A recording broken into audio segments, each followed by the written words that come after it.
मोदी जी, मैं domestic politics पे वापस आती हूँ। एक सवाल है इलेक्टोरल बॉन्ड्स के बारे में। राहुल गांधी जो है वो हर भाषण में कहते हैं और विपक्ष के नेता भी कहते हैं कि इसमें धांधली हुई है। आपकी पार्टी के लोग भी कहते हैं कि अगर गलती है, अगर इसमें कोई गुंजाइश है इसके सुधार में तो वो कर सकते हैं। क्या ये गलत फैसला था इलेक्टोरल बॉन्ड्स का? पहली बात है कि हमारे देश में लंबे अरसे से चर्चा चली है कि चुनावों में काला धन एक बहुत बड़ा खतरनाक खेल हो रहा है। देश के चुनावों को काले धन से मुक्ति मिले, इसके लिए कुछ करना चाहिए। चर्चा लंबे समय से चल रही है। चुनाव में खर्च तो होता ही होता है, कोई इनकार नहीं कर सकता है।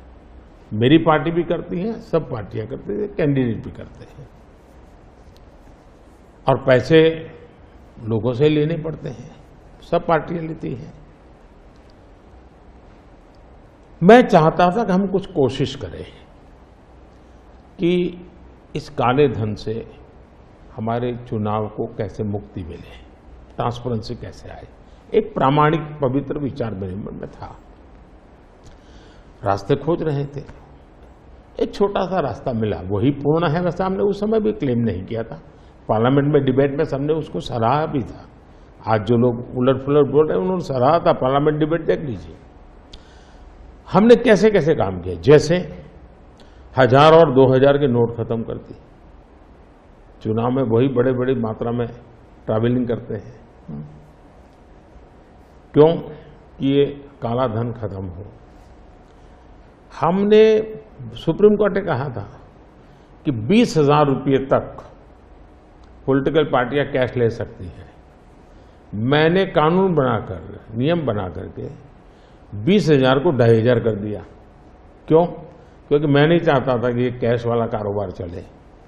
फिर मैंने कहा है कि इलेक्टोरल बॉन्ड, कि जो पार्टी अपना सीक्रेसी मेंटेन करना चाहती है।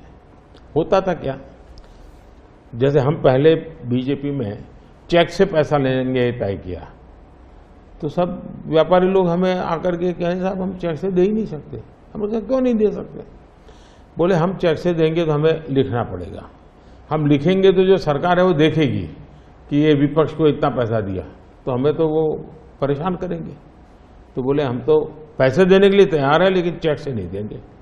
तो मुझे याद है हमारे 90 के दशक में जो चुनाव में हमको बड़ी दिक्कत आई थी, पैसे नहीं थे हमारे पास और हम नियम लगा के बैठे थे कि हम चेक से लेंगे। देने वाले देने को तैयार थे, चेक से देने की इनकी हिम्मत नहीं थी। तो ये सारी चीजों का मुझे पता था। तो मैंने कहा भाई, तो हमने कहा भाई ऐसा है, अब देखिए इलेक्टोरल बॉन्ड न होते तो किस व्यवस्था में ताकत है वो ढूंढ के निकालते कि पैसा कहां से आया और कहां गया। ये तो इलेक्टोरल बॉन्ड की सक्सेस स्टोरी है कि इलेक्टोरल बॉन्ड थे तो आपको ट्रेल मिल रहा है मनी का, कि किस कंपनी ने दिया, कैसे दिया, कहां दिया।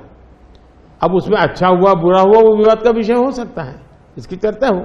मुझे जो चिंता है वो, मैं ये कभी नहीं कहता हूं निर्णय में कोई कमी नहीं होती है। निर्णय तो चर्चा कर सीखते हैं, सुधारते हैं, इसमें भी सुधार के लिए बहुत संभावना है।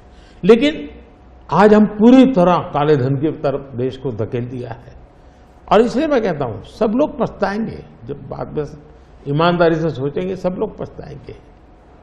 अब देखिए इलेक्टोरल बॉन्ड का भी विशेषता देखिए कैसा झूठ चल रहा है।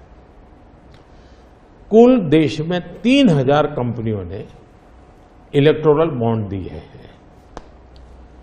उसमें 3000 में 26 कंपनियां ऐसी हैं जिन पर कार्रवाई हुई है।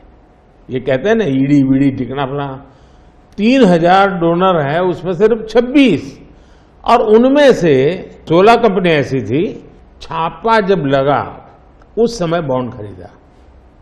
कोई जोड़ सकता है इसको, अगर बॉन्ड खरीदा, लोग ये जोड़ रहे हैं, उसकी विशेषता यह है कि ये जो 16 कंपनियों ने बॉन्ड खरीदा उसमें से 37 पैसा अमाउंट बीजेपी को डोनेशन में मिली। 37, 63% बीजेपी के विरोधी पार्टियों को मिली। अगर पूरे जोड़े जाएं तो हाँ, मैं ये 16 कंपनी जिसका ईडी सीबीआई कोई न कोई उस समय एक्शन भी हुआ और बॉन्ड भी निकला। 37% अमाउंट बीजेपी ने, 63 ऑपोजिशन को। क्या ईडी रेड करे और ऑपोजिशन को डोनेशन देने का कार्यक्रम वर्क करे? क्या बीजेपी ऐसा करेगी? इसका मतलब कि 63% पैसा विपक्ष के पास जाए और आप आरोप हम पर लगाए, लेकिन उनको गोलमोल बोलना है और भाग जाना है।